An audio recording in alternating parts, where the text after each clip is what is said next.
Tonight is our revival night. You just got a bit of it with the prayers.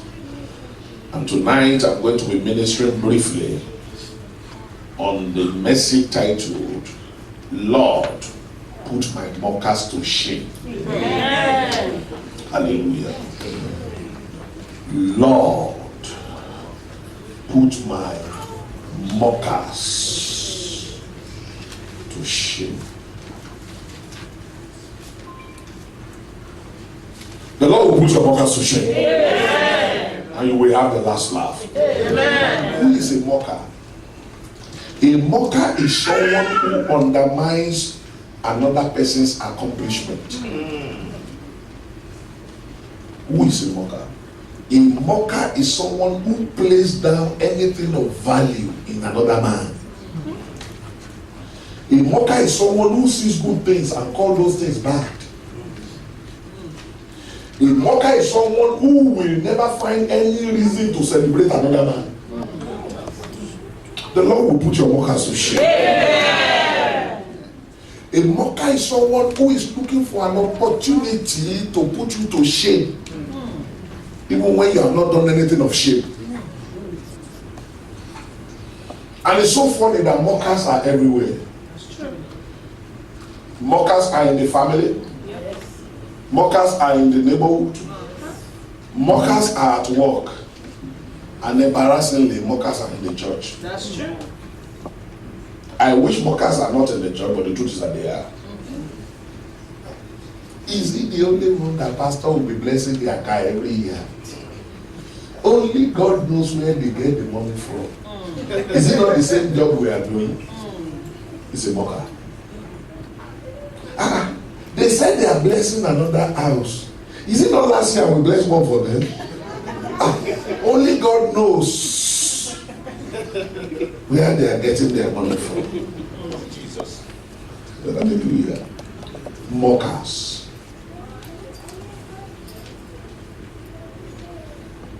Someone was sharing a testimony with me of a family who got tickets from the US to come and have vacation in US. They live in Nigeria. So their family members said, oh, these people have been good to us. Let's send ticket to them to come and have their summer vacation.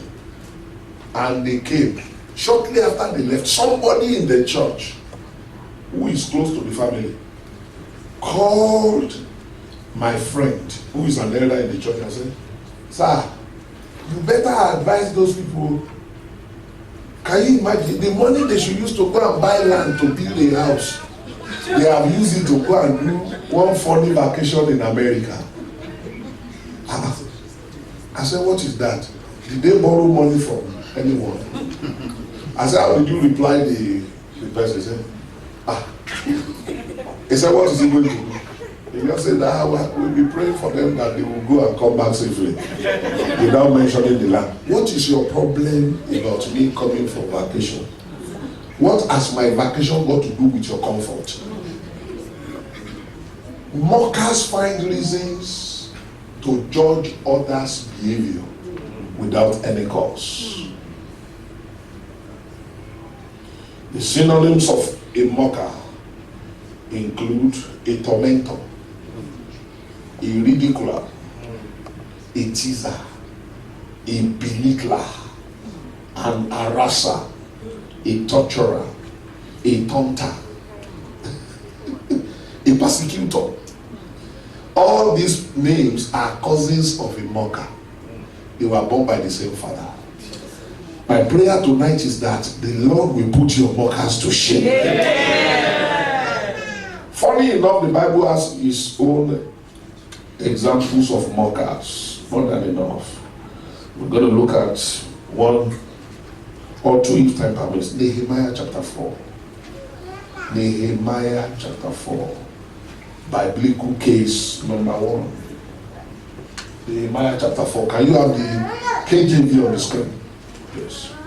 But it came to pass that when Sanballat heard that we builded the wall, he was wroth and took great indignation and did what? Mocked the Jews. Verse 2. And he spake before his brethren. So that means every mocker too has brethren. Hallelujah. And the army of Samaria and said, what do these feeble, is talking down on their strength, people building walls. He has not lifted a block, but he's calling people that are building walls feeble. What do these feeble Jews? Will they fortify themselves? Will they sacrifice? Are they not already sacrificing? Will they make an end in a day? Will they revive the stones out of the heaps of the rubbish which are burned? Verse 3. Now Tobiah the Ammonite was by him. Listen to me. Every mocker has someone that is always by their side. Hallelujah. Mockers don't operate alone. They operate in a confederacy. Listen to me. One of the attributes of mockers is that they always have a cousin. And Tobiah was the cousin of Sanballat. They said, now Tobiah the Ammonite was by him. And he too said, even that which they build, if a fox go up, he shall even break down. So he's talking down on the quality of their sacrifice. The Lord will put your mockers to shame. I said the Lord will put your mockers to shame. But look at the trouble. Did the Jews ask Sanballat and Tobiah for money? Did they ask them for help? You don't need to do right. One of the reasons why they mock you is because you are doing too well.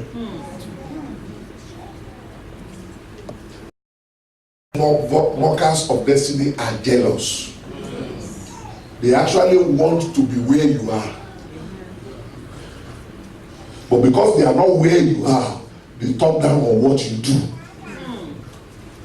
But as children of God, what do we do with our mockers? Listen to me. Let's enjoy this scripture.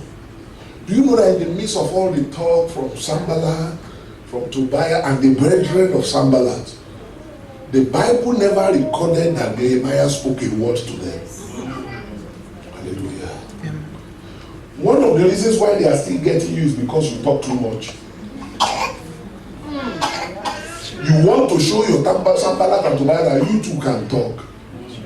The Bible says we wrestle not against flesh and blood, but against principalities, against powers, against spiritual wickedness in high places. That is why the weapons of our warfare are not carnal, but they are mighty through God to the pulling down of strongholds. When they mock you, you don't need to mock back, because you are not called into the mockery ministry. You are called into the prayer ministry. Somebody shout hallelujah. Now go back to Nehemiah chapter 4 verse 4. What did Sanballat and the Jews do? They faced the wall. Tell your neighbor, face the wall. As I said, tell your neighbor, face the wall. What did they do? They did not answer a word. Rather than talk to their adversary, they talked to their God. And what did they say? Hear, O our God. For we are despised. They reported them to God. We are despised. Turn their reproach upon their own head and give them for a prey in the land of captivity. That was it. 3 prayers. Lord, see what our mockers are doing. We have been despised. Don't kill them, sir. just turn their reproach upon their own head. So that means all that they wish us, let them become their portion. And give them for a prey. He didn't say kill them. Hallelujah. He said, give them for a prey in the land of captivity. Let's read verse 5 together. 1, 2, go.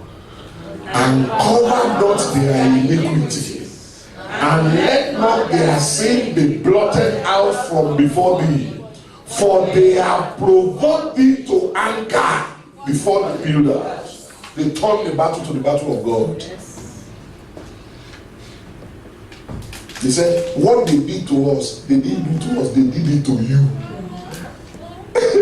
And because of that, let not their sin be blotted out before you. For they have not provoked us, but they have provoked you to anger before the builders. I wish a lot of us in our community can pray like this. Because we have our own fair share of mockers. But the problem we have is that we talk back to mockers. That's the problem we have. We also want to show that we can talk. But let us learn from these people. When they talk, you too talk, but talk to a different person. Yes. Hallelujah. By the time they fire arrows to God, look at what happened. Verse 6. Let's read together. 1, 2, go.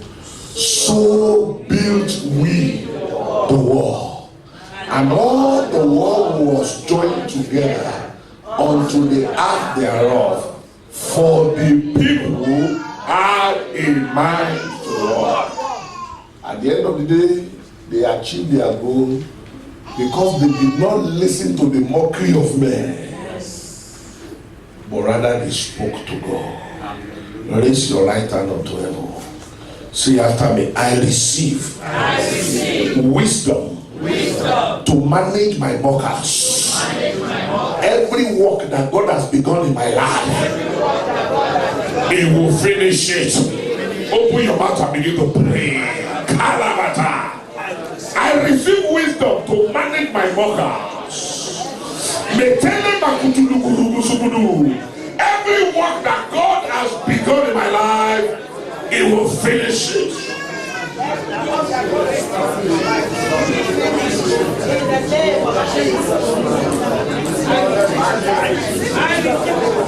Finish it. Wisdom. The Bible says wisdom is profitable to direct. Father, give me wisdom to manage my mockers and my adversary. My Father, my God, give me wisdom and let me find grace to finish the good work that you have begun in my life. Put my enemies to shame. Beloved, make sure you are praying. Put my mockers to shame. In their lifetime, let them see me do well. Let them see me do well. In their lifetime, preserve them to see my good work.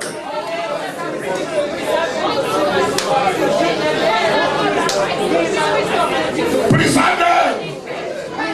Let them live to see your good work in my life.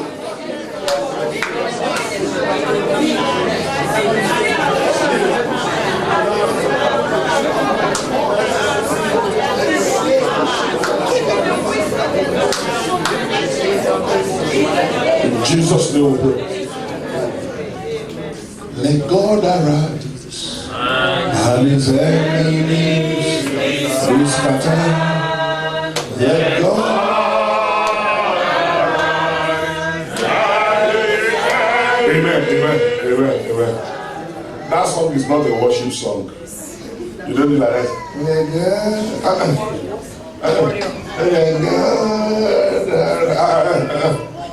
Rise up on your feet.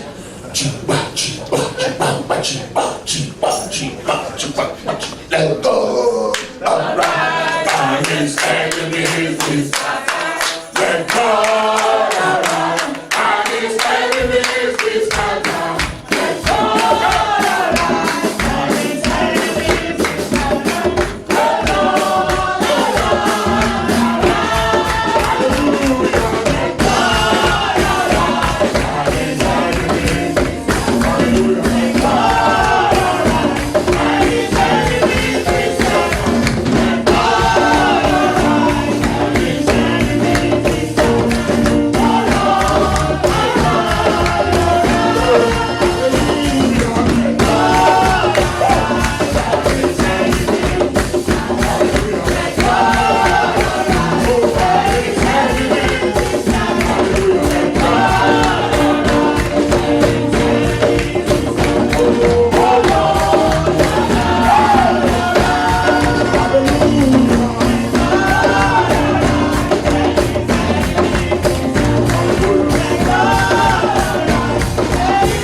story got to verse 6, we could not find Sanballat and Tobias again. Why? Because the Lord had arisen. The Lord will arise for you. I said the Lord will arise for you. And every Sanballat and Tobias was scattered. I said they must scatter. If you believe that is for you, shout hallelujah. By the time your testimony is being shared, your Tobiah will have run away. The Bible never mentioned Tobiah again. Your Tobiah, your Sanballat will go into obscurity. I say in the day that God is celebrating your accomplishment, your Sanballat and Tobiah will not be found. I said they will not be found. I said they will not be found. I said they will not be found. In the name of Jesus. Put your hands together for Jesus. You may be seated. Case number 2. 1 Samuel chapter 1. Lord, put my mother to shame. 1 Samuel chapter 1. Case number 2.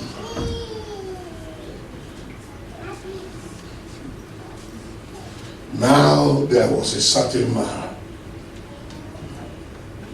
of wherever he came from.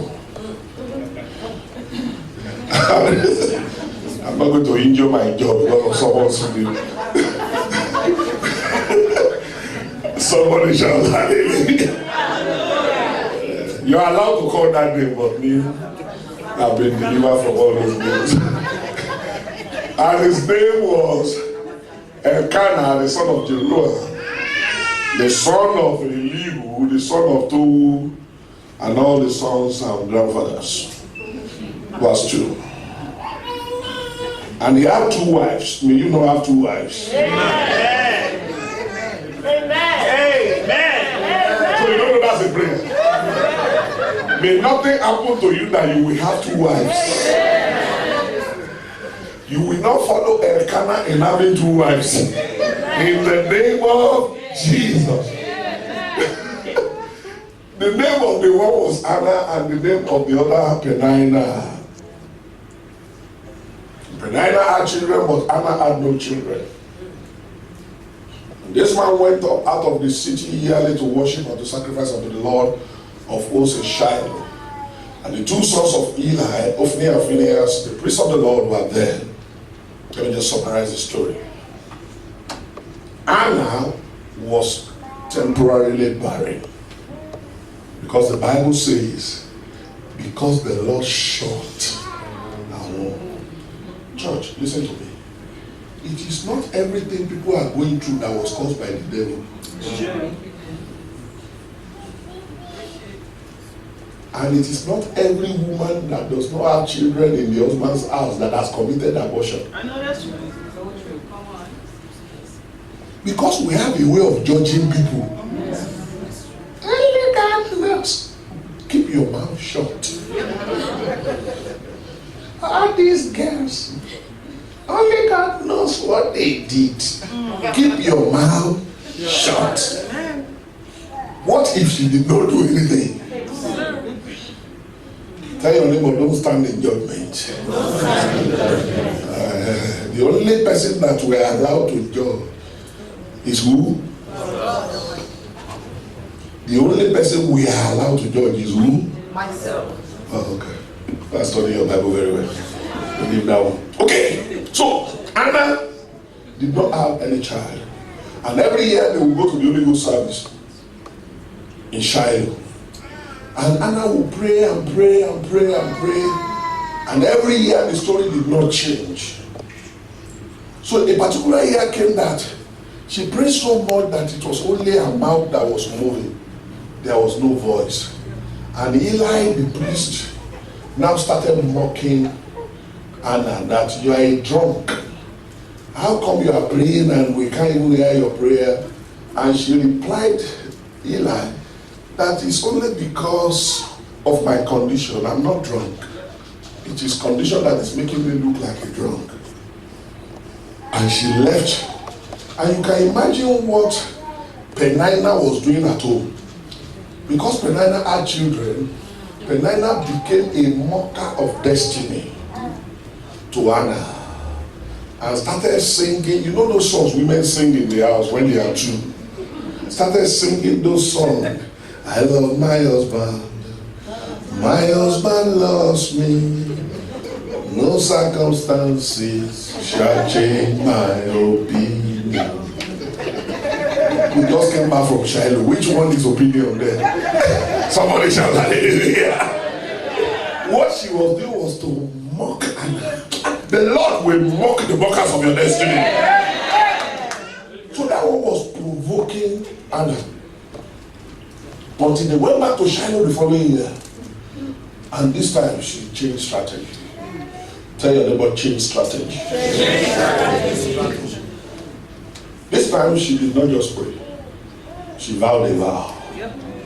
Tell your neighbor, change strategy again. Change strategy. And what was the vow? God, if you can hear my prayer and give me a male child, I will return him to you. Hallelujah. So we need to understand some principles of prayer, because a lot of our prayers are too selfish. Everything about your prayer life is about you. The moment you exhaust you don't have any prayer point again. Because the word starts and ends with you. But Anna prayed that day. He said, I will return the male child to you. And look at why God now helped Anna. That prayer was said in a season of lack. Yes. Because if you read the Bible very well, God already placed a curse on the household of Eli. And the Lord said, there will be no old man in that house because of the sin of Ophni and Phinehas. What was the sin of Ophni and Phinehas? It's the sin of blasphemy. The Bible says every sin shall be forgiven, but the sin of blasphemy will not be forgiven. They were sons of the prophets, and they will be sleeping with women in the church, openly in the church. They will be stealing from the treasury. They will be doing all manner of blasphemous activities. And the Lord was angry and he placed a curse on them. So the church was being led by a cursed family. So God was looking for a replacement. And it was this time that God was looking for a replacement that Anna was presenting a replacement. So immediately the need in the life of Anna intersected the need of heaven for a priest. It was expressly applied. Heaven had no choice but to answer her. Why? Because the will of Anna became the will of heaven. And the Bible says, thy will be done on earth as it is in heaven. Because it was the will of heaven. No force could stop the will to be done on earth. Expressly, Anna conceived. And nobody needs to tell you that Anna did not give birth to a girl because she didn't ask for a girl. She asked for a male child. And what did she do? She returned.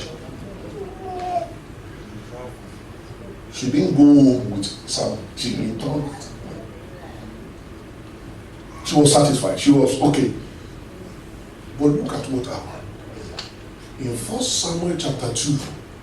Go to 1 Samuel chapter 2. I love the Bible. 1 Samuel chapter 2. 1 Samuel chapter 2. I love it.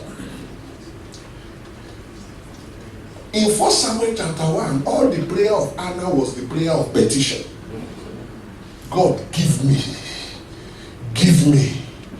Give me now or I die. Give me. Give me. When it got to chapter 2, Anna's prayer changed. Listen to me. The best prayer a Christian can pray is the prayer of thanksgiving.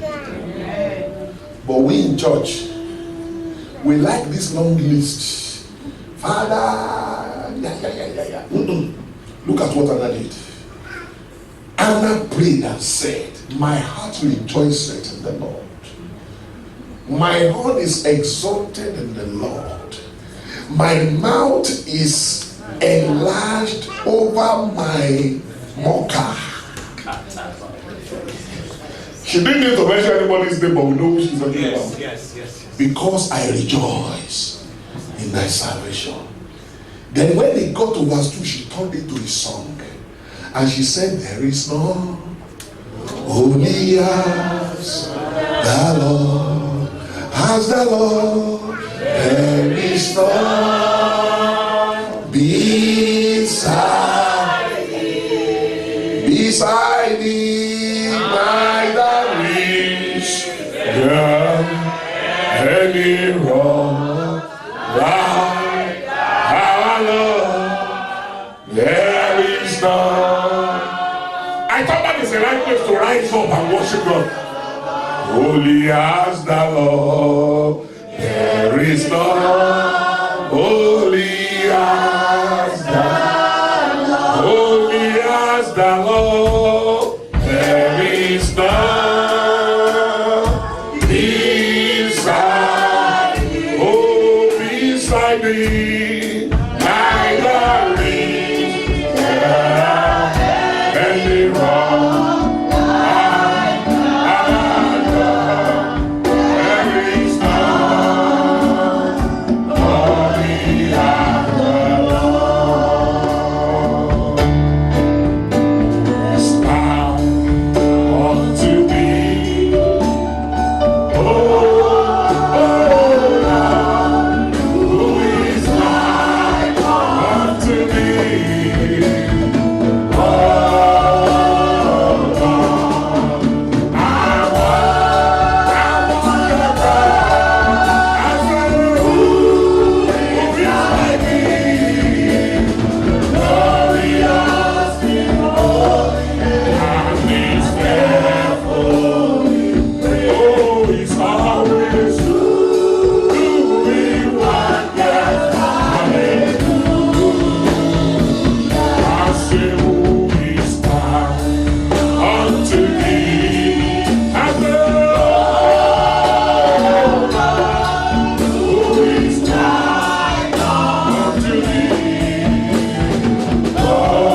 great things He has done.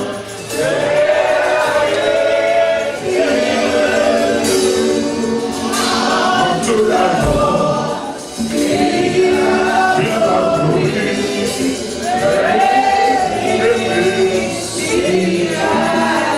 I say great things, oh my God, Jesus has done. Marvelous things, Jesus will still do. Unto thy Lord be the glory. Great things I say great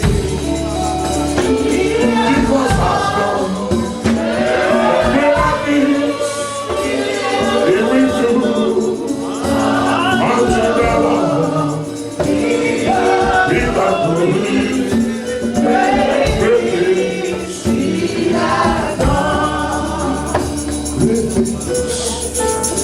Jesus has done. Greater things He will still do.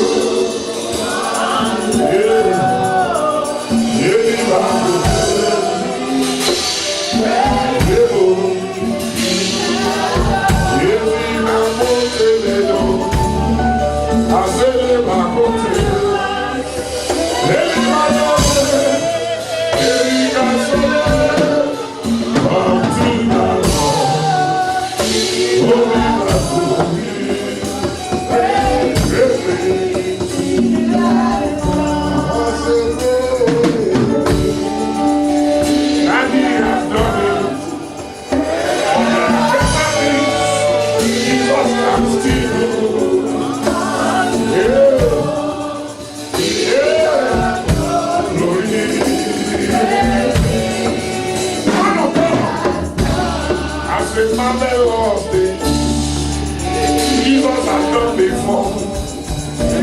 Greater things Jesus can still do. Unto the Lord be the glory. Great things Eli mano ketelo Alibo ketelo Asheremo,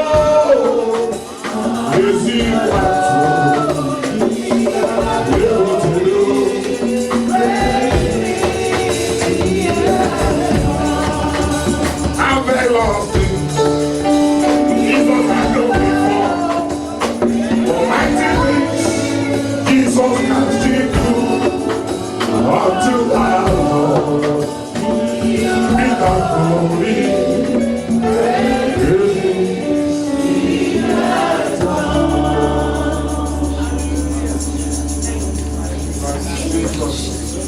I don't know how many of you believe that God can do better things. If you believe God can do better than what He has done, shout hallelujah.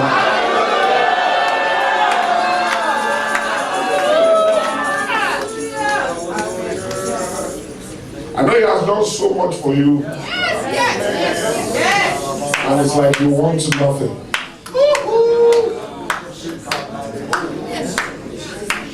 But great things He has done. And you are still celebrating the great things. But greater things He will do. My brother, He will do. I say you will do. Hey, I say greater things that He will still do. Unto the Lord glory,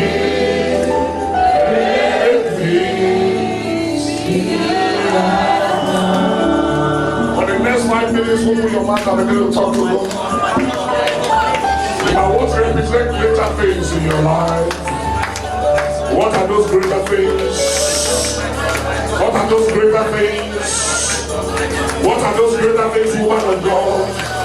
Man of God, what are those greater things that you are believing Him to do?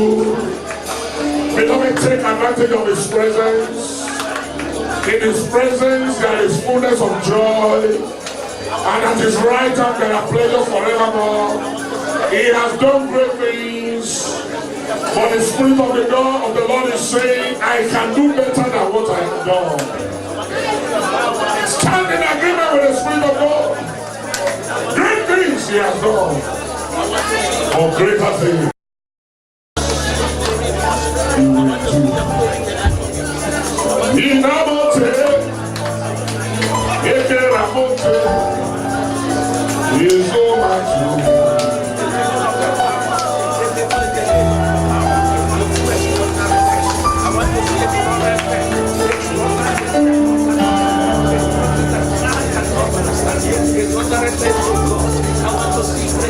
Greater things Jesus will do.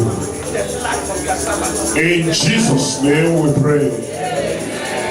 As I finally close, in verse 20 of 1 Samuel chapter 2. 1 Samuel chapter 2, as I finally close this first night. And Eli blessed Elkanah. Let's read it together. 1, 2, go. And Eli blessed Elkanah and his wife. Hold on. Go to 1 Samuel chapter 1 verse 1. 1 Samuel chapter 1 verse 1. Oh my God. You can do better than this. Your speech should be...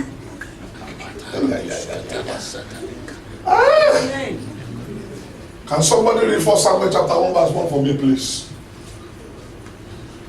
Now there was a certain man of Ramathaim Zovim of Mount Ephraim, and his name was Elkanah. Leave all the rest. Go to verse 2. And he had 2 wives. Okay, stop there.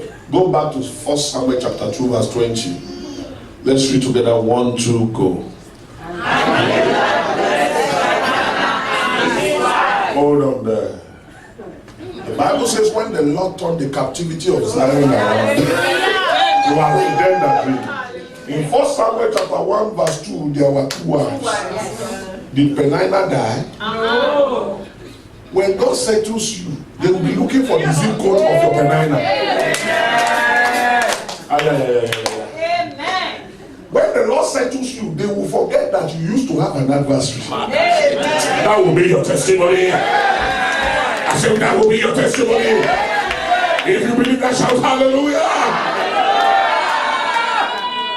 Eli became a wise man. Why do I bless somebody that is a mocker? And Eli blessed Elkanah and his wife. Not wives.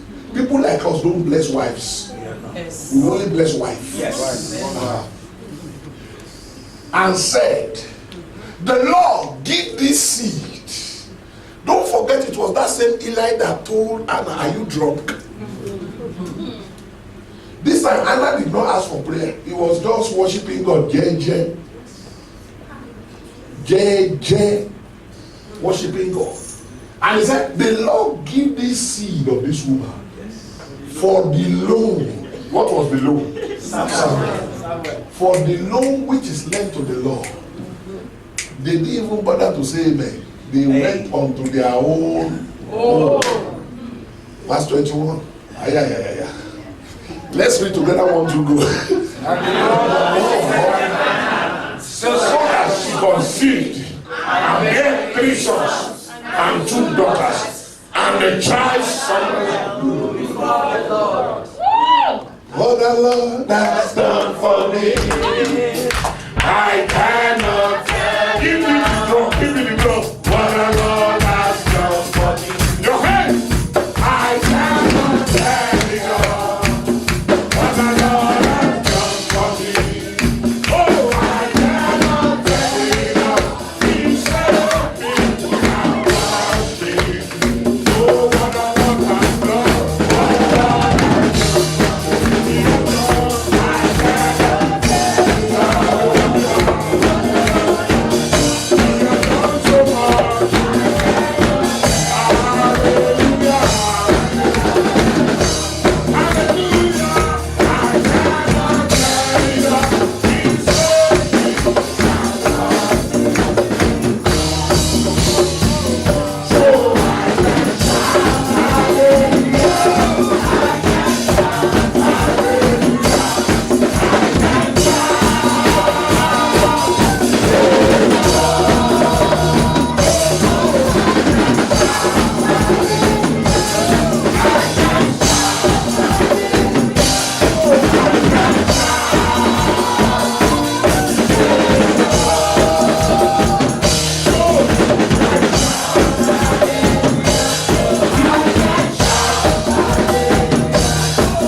will visit you.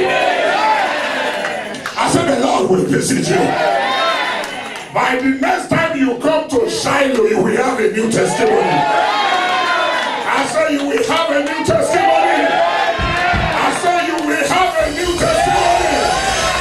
If you believe that, shout hallelujah.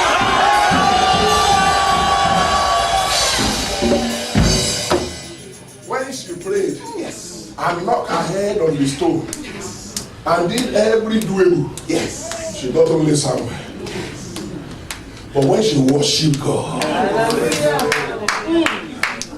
said when she worshiped God, hallelujah, she had 3 sons and 2 daughters. And the first one grew before the Lord. Hallelujah. I don't know how many of you can dance. Yes. Because it is not of him that willeth. But God showed mercy. Not of him that will run it, not of him that will it, but of God that showeth mercy. I don't know about you. I will spend more time to praise God than to knock my head and say, Father God, Father God. Father God. I will come to me and I will say, I never knew you will favor me this way.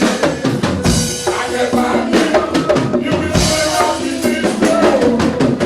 I never knew you will favor me this way. But you favor me this way.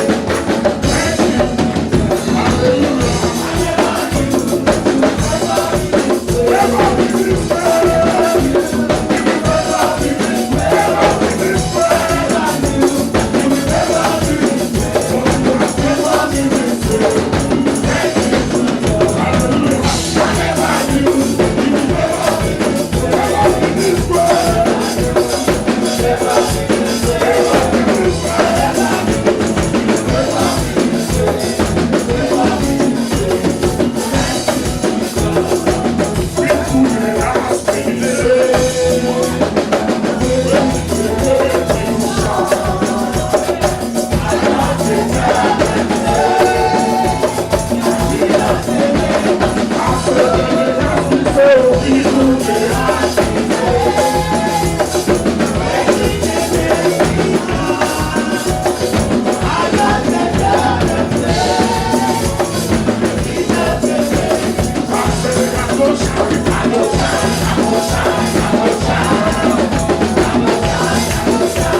For what you have had tonight, the Lord will continue to give you cause to laugh and cause to rejoice. He will silence every mocker of your destiny, and you will have the last laugh. Open your mouth and begin to bless. Father, we worship you.